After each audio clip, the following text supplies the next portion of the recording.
We hear so much about the transition to renewables, but what happens when those grand climate visions actually hit the ground in rural communities?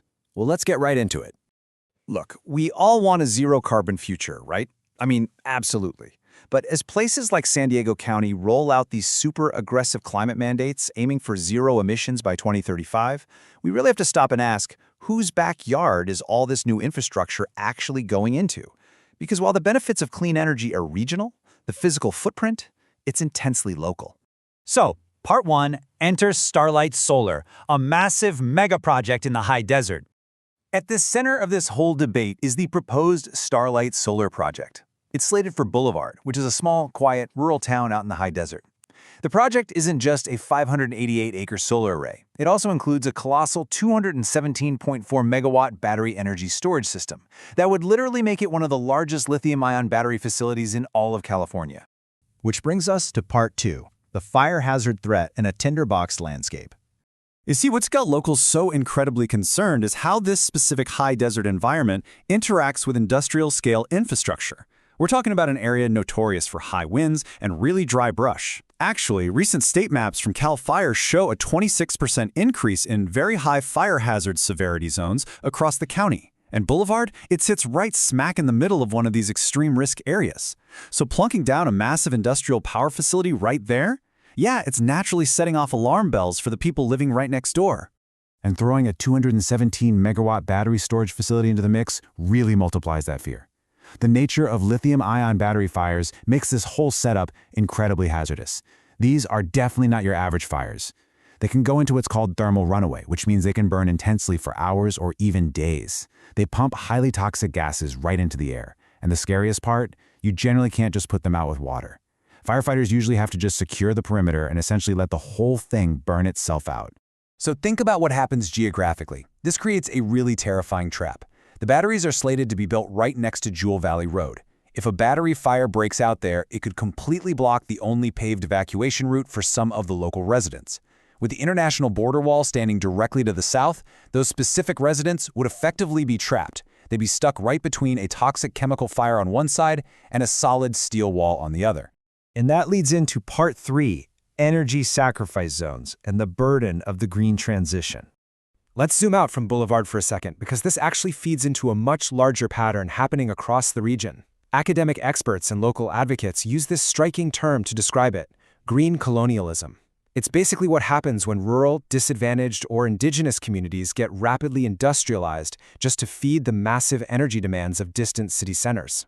And it happens entirely at the expense of those local environments. It's a perfect illustration of the green paradox. Think about it. The urban and coastal parts of San Diego get all this great, clean electricity. They get to hit their ambitious 2035 climate goals and power everything guilt-free. Meanwhile, the rural high desert is taking on all the physical burdens. They get the extreme fire risks, the loss of their natural landscape, and the visual blight of these huge industrial setups. When you look at the map, the pattern is just undeniable. Boulevard, Chacumba, and Campo are collectively turning into this designated sacrifice zone for regional industrial energy growth. It's like these rural towns are just being treated as a dumping ground, forced to absorb all the heavy negative impacts so the big cities don't have to. And this inequity is so glaring that even county officials are pointing it out.